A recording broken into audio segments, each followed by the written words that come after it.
ஷே விஷ்ணு பிரம்மா வானரப்படைகளுக்கு பிறக்கிற கணக்கில் கொடுக்கார். ஏன்னா அவருடைய படை இந்த ஜென்மத்தில் அமர்நாத் ஜோதிலிங்கம் உலக நாடு உள்ள கணக்கில் வானரப்படை பூரா பிள்ளைகளை போட்டு வச்சுருக்கார்.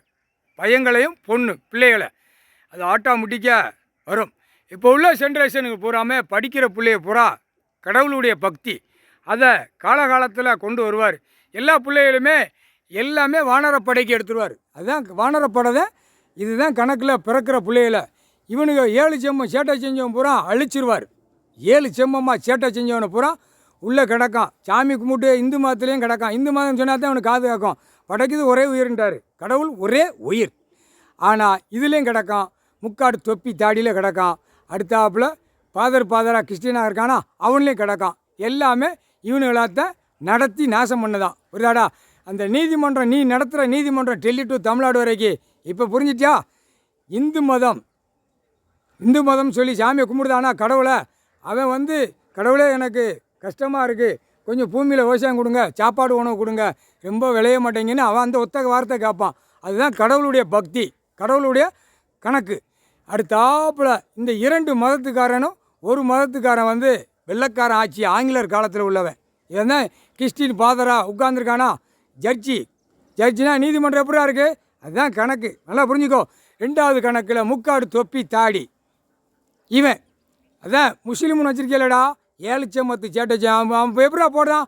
முக்காடு படுதா போடுதானா மூஞ்ச முறைச்சி அந்த முக்காடு படுதா போட்டு தான் உள்ள நீதிமன்றத்தில் நடக்கு. அதே மாதிரி வெள்ளைக்கார ஆட்சியில் பாதரா அவன் அப்படி தான் ஒயிட்டில் வருவான். அவனும் அதை மாதிரி தான் உள்ளே உட்காந்து வழக்கு ஆடுதான். வழக்கு ஓடுது ஆணும் பெண்ணும். அதுதான் கணக்கை முடிக்கார். நீதிமன்றத்தில் எலுமச்சம்பழம் கனியை கடைசி அத்தியாயத்தில் 7 செம்பத்துக்கு அப்புறம் எரிஞ்சு நாசம் பண்ணி விட்டார். இப்போ எல்லா கணக்குலேயும் டெல்லி டு தமிழ்நாடு வரைக்கும் நீதிமன்றம் நாசமாக போயிடும். கூடிய சீக்கிரமா பூட்டுறா நீயே பூட்டு, தப்பு செஞ்சிருக்க நீயே பூட்டு. அதுதான் கணக்கு. அதுக்கு தான் விஸ்வாமுத்தர் பையனை எப்படியாவது ஜட்ஜாக உள்ளே கொண்டு போகணும்னு அந்த 7 செம்மத்துக்கு முன்னாடி கணக்கு எழுதினார். அந்த ராஜபாளையம் சட்டமன்ற தொகுதி எம்எல்ஏ பூரா வழக்கறிஞர் கவர்மெண்ட் லாயர் சிலிவுத்தூர், இங்கே கிரிமினலில் கவர்மெண்ட் லாயர், இவங்க எல்லாமே பூரா முக்காடு தொப்பி தாடி இவனுங்க பூரா 7 செம்மமாகவே இடிச்சிட்டு வரான்.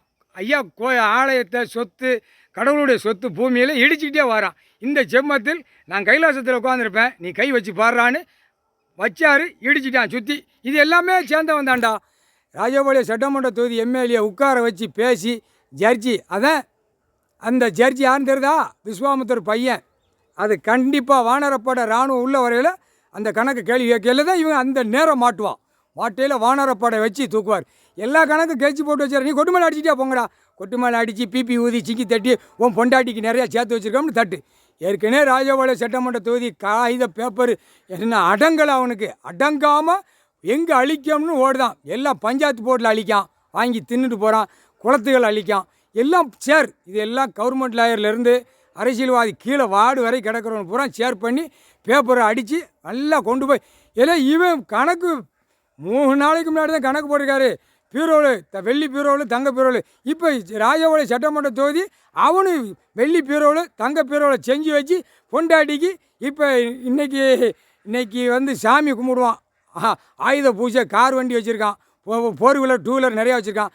ஆனால் வெள்ளிக்கிழமை திணிக்க போகிறான். அவன் வீட்டு வாரிசுகள் எல்லாத்துக்கும் எல்லாம் வச்சு அந்த பீரோல் அப்போ எவ்வளோ கூத்தடிச்சிருப்பான். ராஜபாளையத்தில் பூரா வெறியில் இருக்கான். வெறியாட்டத்தை விட்டுட்டார். எலும்பச்சம்பழம் கனி எரிஞ்சிட்டார். இவன் மேலே மோதி பிச்சு அக்கக்கா எரியணும்னு விட்டுட்டார். ஆனால் கொலை வெறியில் ராஜபாளையம் நடக்கும். இவனை தூக்கி போட்டு பந்தாடுவாங்க. புரியுதாடா? இல்லை கடவுள்ரா உங்களே திருப்பிட்டாருன்னா அப்படியே தூக்கி உன்னை பந்தாடுவான். அந்த மாதிரி விட்டுருவார். ராஜபாளையம்னாலே தப்பு செஞ்சு எவனு இருந்தாலே தூக்கி போட்டே பந்தாடுவாங்க. இப்போ அவனும் தூக்கி போய் ராஜபாளையம் காட்டுக்கோப்பா ஏப்பா இவன் முக்காடு தொப்பி தாடி இந்த செம்மத்தில் கிடக்கான். புரியுதா? அடுத்து கவர்மெண்ட் லாயர் அவனு முக்காடு தொப்பி தாடி. நல்லா புரிஞ்சுக்கோ. கவர்மெண்ட் லாயர் சிலிவுத்தூர் உன் பிறப்பை வெளியே எடுத்து விடுதார். ஓமனுடைய பிறப்பு 7 செம்ம பிறப்பை வெளியே எடுத்து விடுதார். புரியுதா? இதில் இதனுடைய சேர்ந்து கொட்டு மேலே அடிக்கிறோம் பூரா முக்காடு தொப்பி தாடி எல்லாம் சுற்றி போட்டிருக்காரு. எல்லாம் தொப்பி போட்டு விடுங்கடா, கரெக்டாக இருப்பான். படைக்குது ஒரே உயிர்ட்டார். தூக்கி போட்டு மிதித்து போடமாட்டார். முக்கால் சத்தியம்.